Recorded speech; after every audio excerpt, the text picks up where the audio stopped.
It is finished. The final necessary duty of crucifixion is now complete. I thrusted my spear into his side to verify that he was dead. Who is dead, you ask? The sign over his head gives you the information you need. Jesus of Nazareth, King of the Jews. And it was I, Lucius Brutus, Centurion of the Roman Guard, who presided over his execution. Truly, this was the Son of God, but I didn't know it until it was too late. The last 12 hours have been the most trying of my life, but they may prove to be the most important of my life for the rest of my life. For I have found a true King, a new Lord, and a new God in him. Now please understand that I am a man under authority, with soldiers under me as well. A Roman centurion, an officer in Caesar's chain of command, with 100 men under my direct authority, currently assigned to duty here in Jerusalem. Truth is, this was not an assignment I wanted. For I was a warrior, and a good one. I fought in Gaul. I fought against the Visigoths, and I was triumphant. They don't give out things like this unless you've slaughtered many of Caesar's enemies. And I did. I pledged my life and my allegiance to Caesar. And that had been my dream since I was a small boy. I remember living on the outskirts of Rome and watching as the parades came through, led by Caesar and his generals, with booty from their conquests, with banners and choruses singing his praises. And I thought, that's what I want to do. I want to be in command. I want to be in charge. I want to fight for Caesar. For he was not just our emperor. When Caesar spoke, he spoke with the voice of God. He was a God to us, and we worshiped him as such. I had hoped for duty at the garrison in Rome, or some other large, important military post. But the fact is, we had entered a year of pax, a year of peace, all except for Palestine. That was a hot spot. And so I was assigned there and put in charge of the royal garrison in Jerusalem. And it was my task to keep the peace. I've been here for 2 years, and during that time I have had more headaches from these pesky Jews than I could have ever imagined in battle itself. Call them Maccabees, call them Zealots, what they were pains in my rear. Oh, they had their religious leaders and their council, their Sanhedrin, and oh, did they have rules. They had rules for everything. And if you disobeyed even the slightest of them, they had the authority to condemn you. And so finally, Rome had to take away from them the authority for a capital crime. Can you imagine that? Being put to death because you had walked too far on the Sabbath day? Because you had chewed food with wooden teeth on the Sabbath day? Can you imagine being executed for committing adultery? And they call us savages. These people of God, these Jews with their religion. I'd heard about Jesus. I'd heard the rumors. In fact, a good friend of mine who had gone through the Roman Academy with me and was in charge of an outpost near Capernaum had followed Jesus and heard him speak and watched him on numerous occasions. And one time when he and I were talking, he told me how at one point a servant he had had in his family since he was a boy had fallen sick and was near death. And so he approached this Jesus and told him, I have a servant who is ill. Can you help?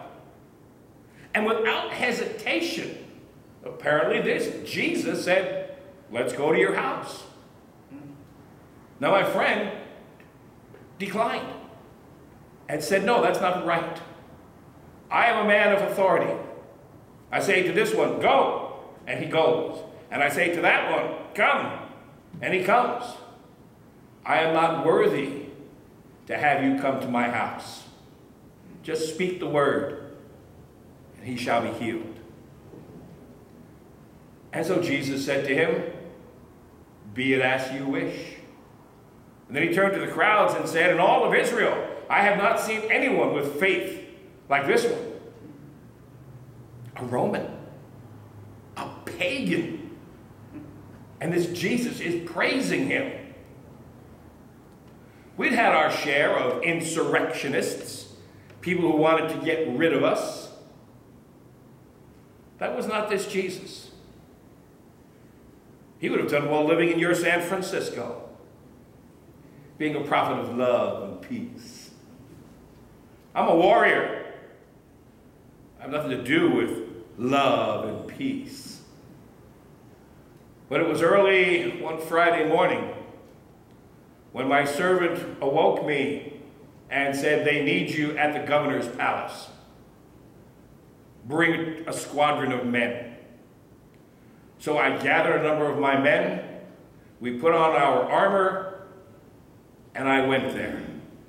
And I could hear the yelling when I was still a distance away, loud and shrill. And so I told my men, draw swords, for I suspect a rebellion is beginning. Only to discover it was no rebellion. It was this man, Jesus. And he was on trial. And the Jews were all saying, he has claimed that he is God's son. Well, okay.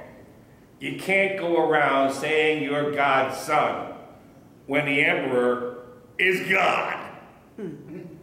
So Pilate brought him in and questioned him. And would you know that Jesus was silent?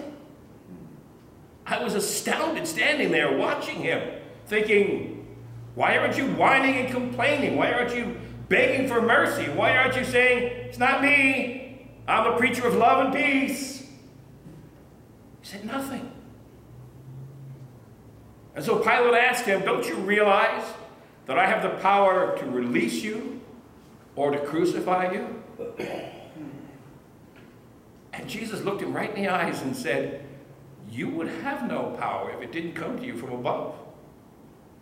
My kingdom is not of this world. I could tell Pilate knew. This man was no threat. This man was no troublemaker. He ruffled the feathers of the priests, and they were out to get rid of him. And so he said to the priests, see to it yourselves. This man's done nothing wrong. But the priests shrieked at him, we don't have the authority to put a man to death, not without your consent. So Pilate turned to me and said, scourge him. And I grabbed Jesus and led him into a back chamber where my soldiers were waiting. Now, to explain scourging to you, and I'll do it briefly, because you look like a pretty wimpy crowd of people. You might know it as a cat of nine tails. A single handle with numerous leather straps. And at the end of each one, a piece of jagged glass or rock. Now, I had my sergeant at arms scourge Jesus. They had him stand in front of a pole, and they stretched his hands up over his head until the skin on his back was nice and tight. 39 lashes he was given. And with each one, a flick of the wrist, so that those pieces of metal or glass would dig into his back and rip out chunks of flesh.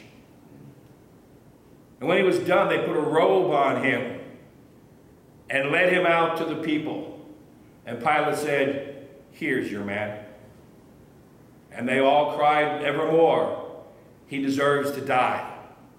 And Pilate, not the strongest administrator I've ever known, said, "Why?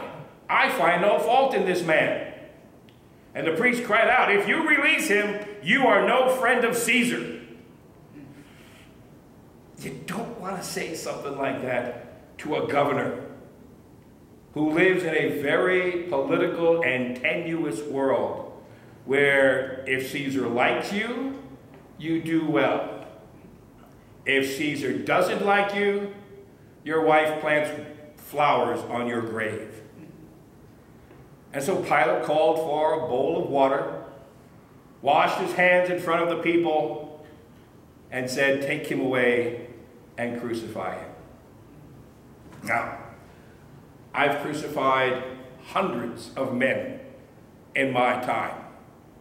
We used to line the road with them so that if you committed a crime, you knew what waited for you. And if you were walking down that road, little hint of what might come if you did commit a crime. Most of those people would struggle and try to break free, curse and swear at us, but not this one. He just looked at me and said nothing. It was almost like he was waiting for me to do it. It was almost like he wanted me to crucify him.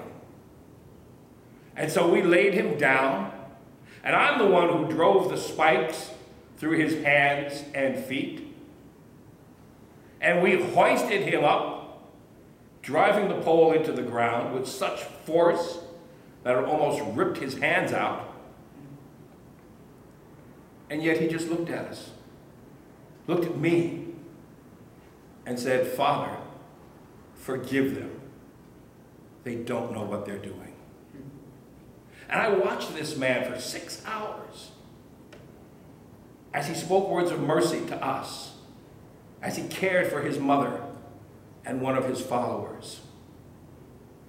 And then about noon, the sky turned darker than I've ever seen it. And there began to be rumblings in the clouds. And at 3 o'clock, he cried out with a loud voice and died. "Father, into your hands I yield my spirit."